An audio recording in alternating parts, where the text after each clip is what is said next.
బాగుందో చూడండి friends. Beautiful కదా ఫ్రెండ్స్. బటర్ఫ్లై కూడా ఉంది ఫ్రెండ్స్. అదిగోండి ఫ్రెండ్స్ బటర్ఫ్లై అదిగోండి ఫ్రెండ్స్.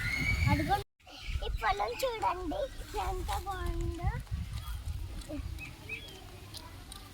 బ్యూటిఫుల్గా ఒకసారి మాట్లాడండి. మా డాడీకి తీసేసాం ఫ్రెండ్స్. పద నువ్వు వీడియో తీయడం తప్ప పద నేను వెళ్ళిపోతాను.